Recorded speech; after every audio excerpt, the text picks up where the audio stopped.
Hey folks, it's Bob. So I'm doing a video.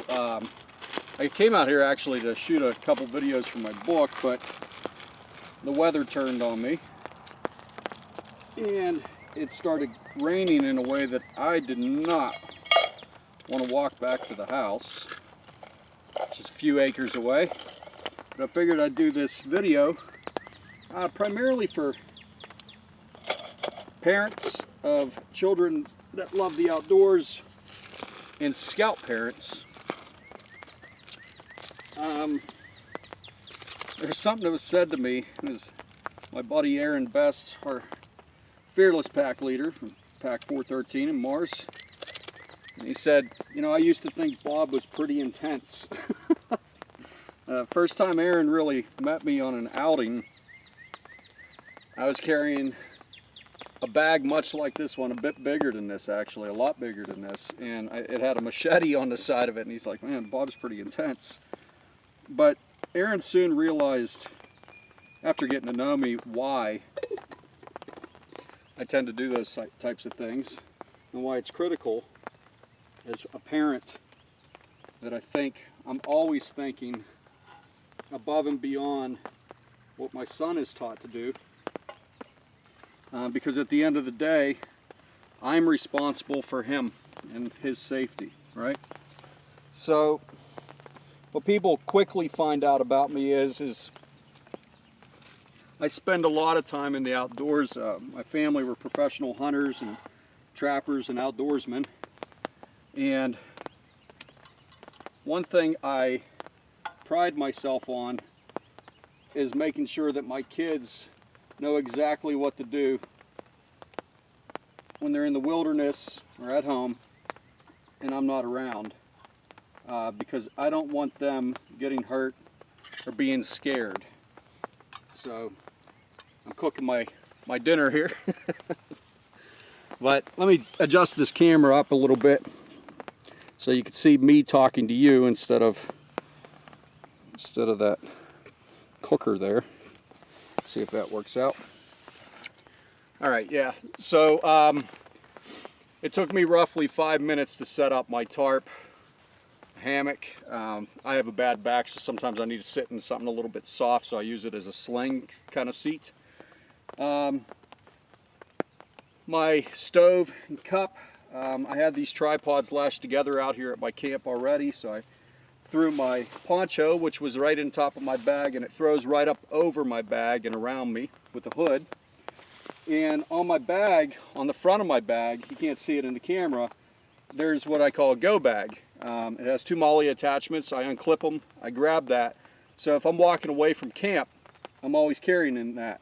Now, some folks have seen me up at Camp Agawam when I'm out with Bobby in our pack. And I have a small satchel or bag with me.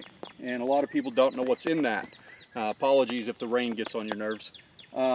What's in that is a secondary shelter, enough food for me and Bobby, instant fire, meaning a way to create fire instantly, and a couple other resources like cut spray. It's Flex Seal cut spray, so if anybody cuts themselves with a knife, spray, wipe the blood away, wash it, spray it real quick, and it seals it up. Because a lot of times you don't have time to fumble for bandages, or you leave your first aid kit back in camp. And there's a cutting tool in there along with my headlamp. Why 2 bags? The first bag has everything here that you see, including my cook kit, my water, and within that bag, extra set of clothes in case I get all wet. And I'm talking underwear, pants, shirt, overshirt, socks. I don't typically bring a second pair of shoes simply because I wear mucks, waterproof boots most of the time when I'm out and about. On the side of my bag is a first aid kit, but it's a custom first aid kit. I bought a survival wear large size first aid kit, or that's a medium, and I added a real tourniquet to it, a real whistle to it, clotting powder to it. These aren't things I would generally need, but we play with sharp things in the woods, right? Now, why do I go to these lengths? Also, in my big bag, there's enough food in there for me and both of my kids and my wife for 3 days. literally, for 3 days in that bag. How much does it all weigh? My bag weighs about 20 pounds with all of that, with a full water bottle, 32-ounce water bottle, stainless steel. The bottles I carry I can put on the fire because they're not insulated. They're single wall stainless steel. If I need to disinfect water, get it to a rolling boil, I can go to a creek, put my bandana around this, filter water into it, and then put it in a fire and get it to a rolling boil to disinfect it. These things, along with my cordage that I have in there for running ridge lines and tying down guy lines, the tent stakes, lightweight aluminum and ABS plastic, a hammock that fits into a stuffed sack with a bug net on it. Both of my kids and my wife can fit into this hammock. This is a 2-man Grand Tuck hammock. Those 3 people can fit into this hammock. I'm not concerned about me. I can sleep sitting up in a chair if I needed to. Why? Why do I do all this? Well, where the Boy Scouts live by the motto, be prepared, as a parent, I live by the motto, be more prepared than my scout. As a scout leader, you should feel that way. Be more prepared than your scouts. Get your scouts as prepared as you over time as they grow, as they grow into young men and women. But always be more prepared than them. As a parent, I'm willing to carry the load for my kids. That doesn't mean they're not going to have their own 10 essentials in their bags, but those are essentials. Those are not all-inclusive. Just like I go by the philosophy of the 5 and 10 C's, but they're not all-inclusive. They don't include everything I need. They include the minimum of what I need. Do I need the big $130 Defender tarp? No. Do I need the $100 hammock system? No. Do I need the shemagh that I'm sitting on? Yeah, because I had to wipe my chair off. It's wet out. Do I need the extra wax canvas fire bag that's hanging behind me? Or this kind of bag system? No. But I would rather turn an outing that went sour into inconvenient camping, where me and my kids and my wife all have fun and everybody feels safe and secure and nobody feels scared, than be without it. I'd rather be more prepared. I'd rather have enough gear in my bag to house everybody. My first form of cover is what I'm wearing. That'd be my military poncho, my clothes, and my hat. And I have secondaries of everything that I have on here besides my boots in my bag. When you're a parent or a scout leader and you put your gear together, you say, well, I went to scout training, or I went to blue training, or I went to this training, or I went to that training. Well, Scout PSA training's great, but do you know how to use advanced gear? Do you know how to use more than what you need, but what your whole group or your whole family needs? And most importantly, most trainings teach you what to do when everything's going right. It's rarely if a training teaches you what to do when everything's going wrong, okay? So I constantly re-educate myself and get trained, and I train people in 72-hour wilderness survival scenarios all the way up to a month, because I feel as a parent that I should always be more prepared than my children and more prepared than others around me. If I know I can handle, say, 20 people and tell them what to do and guide them, or if I know that I can take my family of 4 and just with what I have on me, they'll be okay for a few days, then I feel better, okay? And they feel better knowing that I know these things and that they learn these things from me.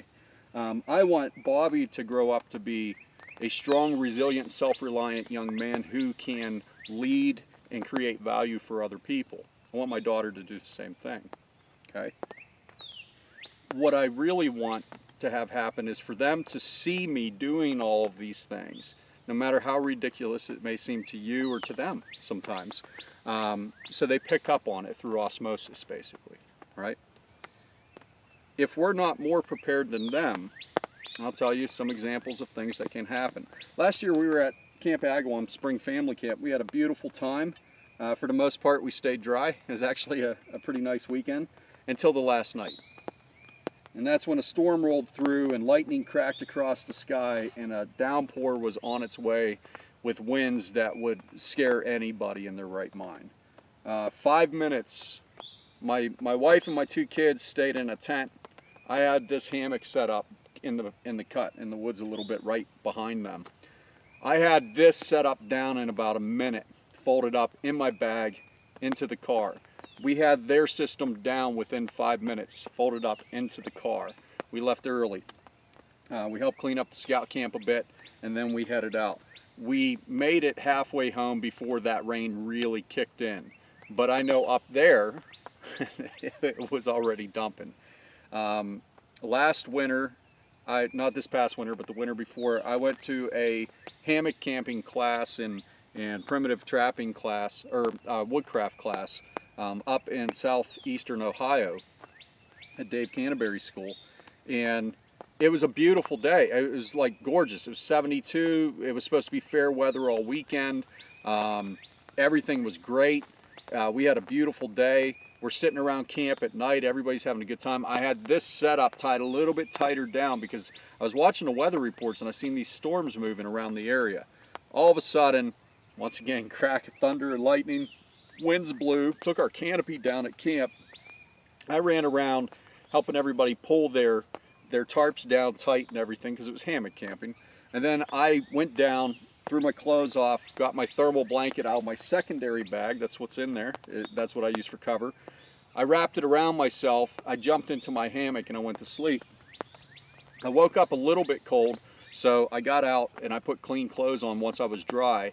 And I used that thermal grabber blanket, which is an emergency blanket, and I wrapped it up around myself like a cocoon with an opening left in the end so the steam from my breath could get out because it was starting to get really cold. It dropped to well below freezing that night, which was not expected by anybody.